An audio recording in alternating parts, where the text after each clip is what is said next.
Il est question aujourd'hui des Blues Brothers.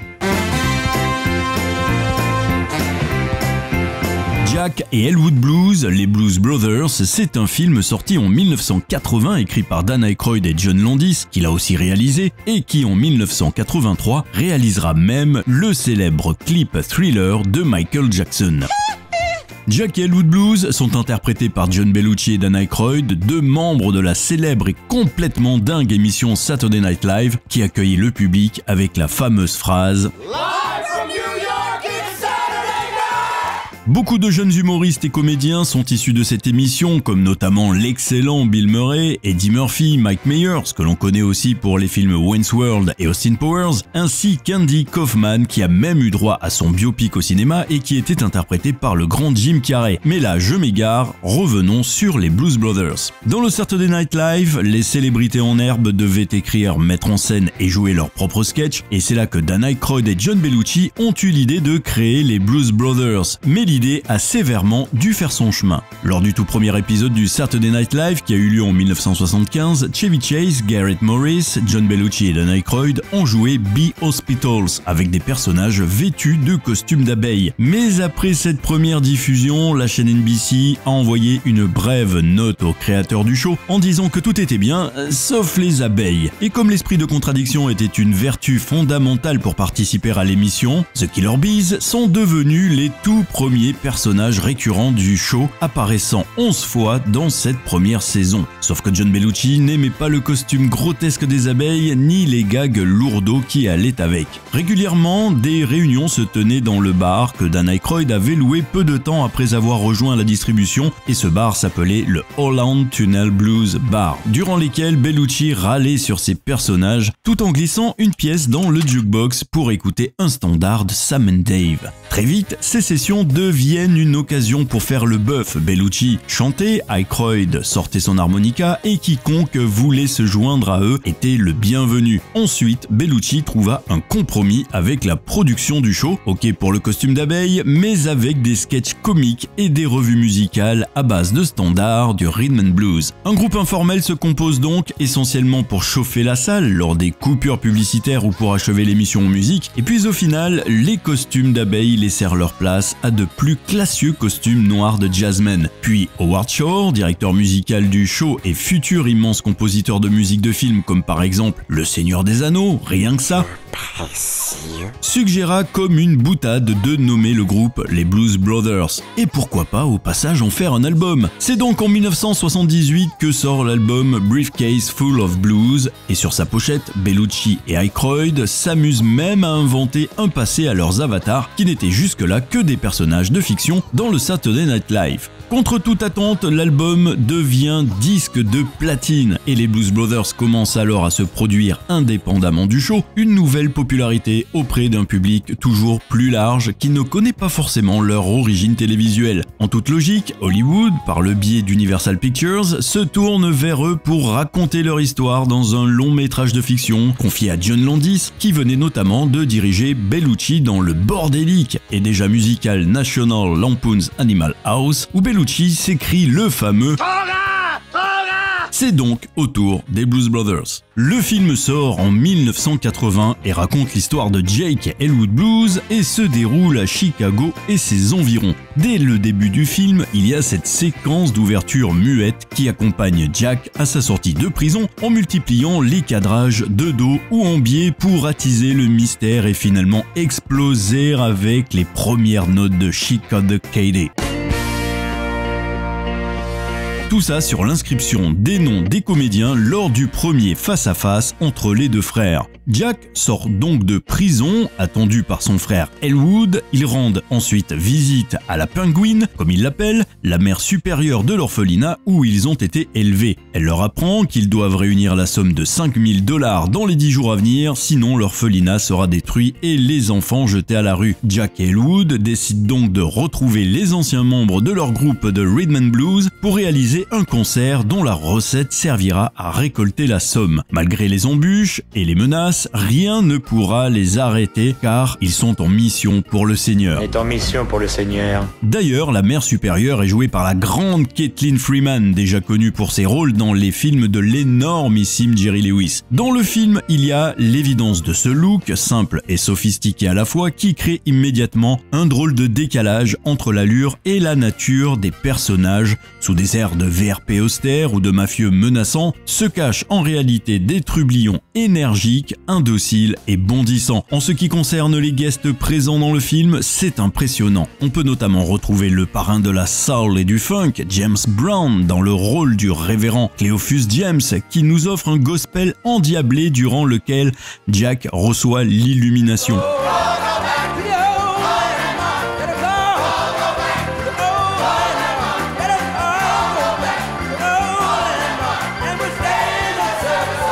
Mais il y a aussi le grand John Lee Hooker. Boom, boom, boom, boom. Gonna shoot you right down at all your feet. Take you home with me. Même la reine de la soul est là. Aretha Franklin balance l'un de ses plus célèbres morceaux, Think, attifé comme une mémère dans un soul food un peu minable, et la magie de son timbre ahurissant opère.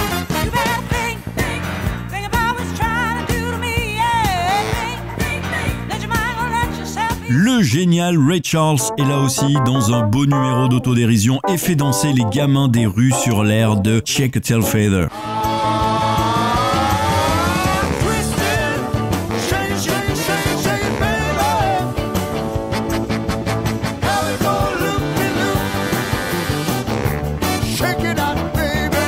Et l'un des derniers maîtres du jazz vocal, Cab Calloway, est également de la partie et reprend son célébrissime Minnie the Moocher pour faire patienter les spectateurs du Palace qui sont impatients lors du concert final.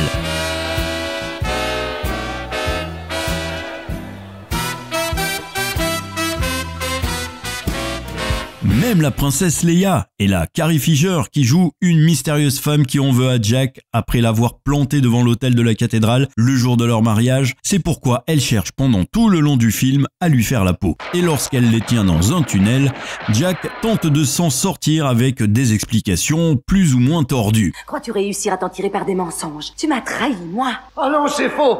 C'est vrai ça, j'ai eu une panne d'essence et tous les pneus ont crevé. J'avais pas de quoi prendre le métro, les taxis étaient en grève, mon smoking avait rétréci, ma tante a débarqué chez moi. On m'avait volé ma voiture, la terre a tremblé 3 fois, il y a eu une invasion de sauterelles. Oh, je t'assure que c'était pas ma faute, j'en fais serment devant Dieu. Et enfin, parmi les policiers qui courent après Jack et Elwood, on retrouve aussi le jeune acteur Steven Williams qui plus tard jouera le chef d'un service très particulier rattaché à la police dans la série 21 Jump Street, une série qui a vu exploser un certain Johnny Depp. Plus tard, Steven Williams se retrouvera aussi à jouer un mystérieux indicateur dans la série X-Files. À la sortie de prison de Jake, on peut retrouver Frank Oz qui lui redonne ses affaires. Qui est Frank Oz? C'est rien d'autre que le papa de la marionnette du maître Yoda dans Star Wars. Impossible à prédire. Et l'avenir. Et le chef de la police est joué par John Candy, un acteur que l'on retrouve dans Maman j'ai raté l'avion ou alors dans le rôle de l'entraîneur de bobsleigh dans le fameux Rasta Rocket. Oh, 5K. T'es mort? Ouais, man. Et à la fin du film, alors que toutes les forces de l'ordre sont à leur trousse, Jack et Elwood prennent tranquillement un ascenseur et la musique dénote face à l'ambiance extérieure. Ils attendent patiemment d'arriver au bon étage sur cette petite musique d'ascenseur, c'est le cas de le dire. Et là, je vais spoiler, désolé, mais au moment de remettre le chèque des 5000 $ qui permettront de sauver l'orphelinat, c'est à un employé du bureau qu'il le donne, un employé joué par un jeune réalisateur, un certain Steven Spielberg. Les guests qui sont présents sont les figures de proue les plus impressionnantes du film, si on l'envisage comme une comédie musicale. Dans le film, Jake et Elwood savent qu'ils n'atteindront leur objectif que s'ils parviennent à réunir tous les membres de leur ancienne formation, une manière de rendre hommage aux musiciens de l'ombre dont on ne connaît souvent ni les noms ni les physiques et qui sont pourtant le ciment de la musique qu'ils produisent. Dans les années 60, les plus importants studios de production de soul, de rhythm and blues s'étaient structurés autour de formations faites maison qui se produisaient indifféremment derrière tel ou tel interprète. Les Blues Brothers, ce sont Jack et Elwood, mais ce sont aussi nécessairement Lou, Matt, Steve, Donald, Murphy, Willie, Tom et Alan. Notamment, Donald et Steve sont quand même d'anciens membres de la légendaire formation Booker T and MGs. Ils faisaient partie durant les années 60 des piliers de la Stax, pour laquelle ils ont participé notamment à l'écriture ou à la production de chansons aussi mythiques que Respect d'Aretha Franklin ou entre autres Sitting on the Dock of the Bay d'Otis Redding.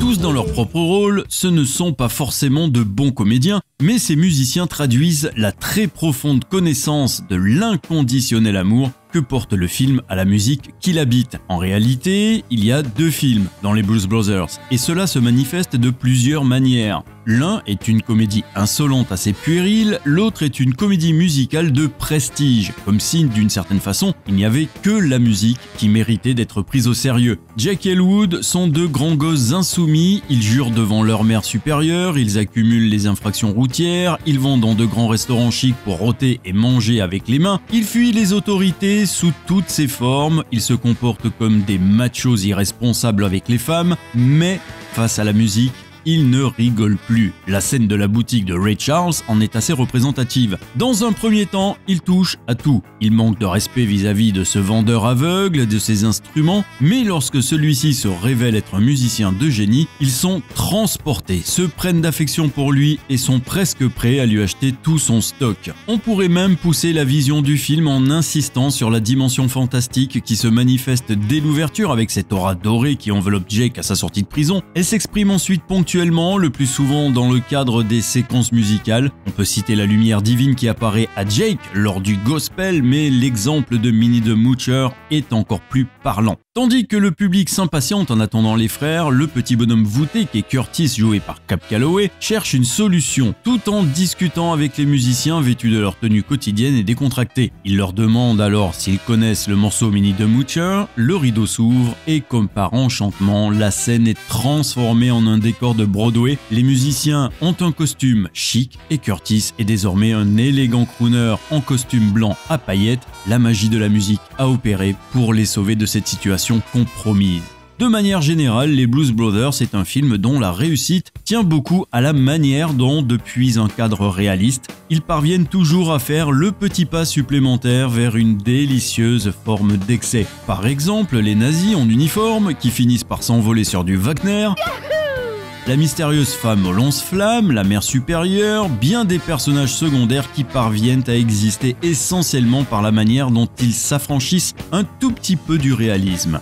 Le film baigne dans une atmosphère à la fois mystérieuse et un peu outrancière, presque grotesque, qui finit par culminer lors de la légendaire et jubilatoire poursuite automobile finale qui voit s'empiler une quasi-centaine de voitures de police, puis on voit des dizaines et des dizaines de soldats descendant rappellent les gratte-ciel de Chicago pour capturer les deux musiciens en cavale. Là encore, le réalisateur John Landis joue sur le décalage, y compris sonore, entre le vacarme furieux des militaires et la douce musique qui accompagne Jack et Elwood dans l'ascenseur. Ok, dans les Blues Brothers, si l'on juge sur les critères techniques ou artistiques, certains diront que c'est un film assez médiocre, que les comédiens ne sont pas tous très bons. L'intrigue est remplie de facilité, d'aberrations, le montage multiplie les faux raccords, mais fondamentalement, on s'en fiche. Un film, ce n'est pas un inventaire de critères objectifs, c'est aussi un esprit, et celui des Blues Brothers est proprement irrésistible. Un esprit subversif, désinvolte, espiègle, parfois potache, qui sait ménager l'étrangeté et l'ironie, porté par des performances comiques, le regard de velours de John Belushi, à Carrie Fisher dans Le Tunnel par exemple, mais il y a aussi des scènes musicales de haute voltige. Si les Blues Brothers n'est certes ni le film le plus profond, ni le plus visuellement abouti, ni le plus audacieux de l'histoire du cinéma, il peut probablement prétendre faire partie des plus cultes, et peu de films auront à ce point comblé personnellement mon appétit de spectateur et continue à le faire vision après vision.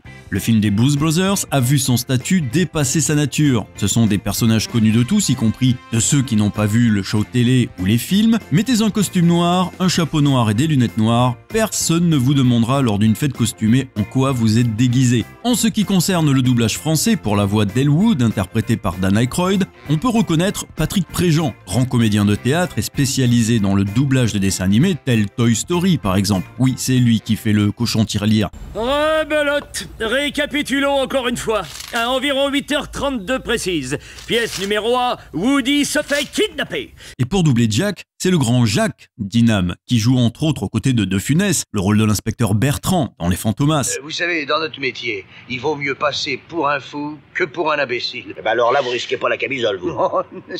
Malheureusement, une suite a été réalisée en 98, les Blues Brothers 2000, mais on va dire que ça n'a jamais existé. Même si l'on y retrouve Dan Aykroyd, Aretha Franklin, James Brown qui reviennent, Eric Clapton vient aussi performer. Aux côtés de Dan Aykroyd, on retrouve John Goodman et non Bellucci qui tristement est parti jouer du blues de l'autre côté. C'est d'ailleurs lui qui avait été prévu pour accompagner Dan Aykroyd dans un autre film qu'il avait écrit, SOS Fantôme. C'est donc un autre membre de leur troupe du Saturday Night Live qui le remplace, Bill Murray. Et pour y jouer le rôle de Winston, c'était Eddie Murphy qui était prévu, mais il a refusé pour tourner un autre petit film dont on a à peine entendu parler, un film qui s'appelle vaguement Le flic de Beverly Hills. Mais qu'est-ce qui se passe, mon vieux? Mais pourquoi est-ce que tu te mets en run, Philippe? Mais concernant ces films, nous en reparlerons une prochaine fois. Voilà, j'espère que d'avoir plongé au cœur du film Les Blues Brothers vous aura donné l'envie de le découvrir ou de le redécouvrir. Je vous donne rendez-vous pour un prochain podcast et nous continuerons de nous abreuver de pop culture. D'ici là, prenez soin de vous, ciao ciao. Boum, boum, boum, boum, boum.